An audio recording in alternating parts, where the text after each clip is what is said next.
Yurak xuruji va infarkt bir xil emas. Farqni bilmaslik xavfli bo'lishi mumkin.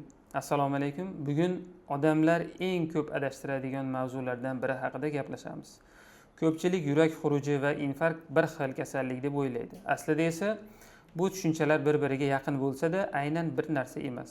Yurak xuruji bu odam to'satdan kuchli ko'krak og'rig'i, nafas qisishi yoki yurak faoliyati bilan bog'liq jiddiy muammolarni boshdan kechirayotgan holatni ifodalash uchun ishlatiladigan umumiy atama.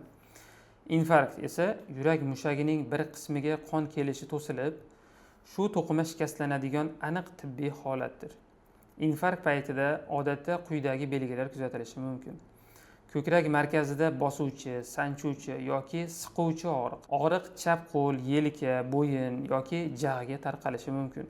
Sovuq ter bosishi, nafas qisishi, kuchli holsizlik. Ba'zi odamlarda, ayniqsa ayollar, qariyalar yoki diabet bilan yashovchi bemorlarda boshqacharoq bo'lishi mumkin. Ko'ngil aynishi, kuchli charchoq yoki noqulaylik hissi, hatto og'riq bo'lmasligi ham mumkin. Shuni unutmaslik kerakki, ko'krakdagi har qanday og'riq infarkt degani emas. Sabablari turlicha bo'lishi mumkin, ammo kuchli yoki davomli alomatlar bo'lsa, buni e'tiborsiz qoldirish xavfli.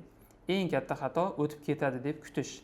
Agar kuchli ko'krak og'rig'i bir necha daqiqa davom etsa yoki unga nafas qisishi, sovuq ter bosishi kabi belgilar qo'shilsa, zudlik bilan tez tibbiy yordamga murojaat qilish kerak. Infarktning oldini olish uchun qon bosimini, xolesterinni va qand miqdorini nazorat qilish, chekishdan voz kechish, sog'lom ovqatlanish va muntazam jismoniy faollik muhim ahamiyatga ega.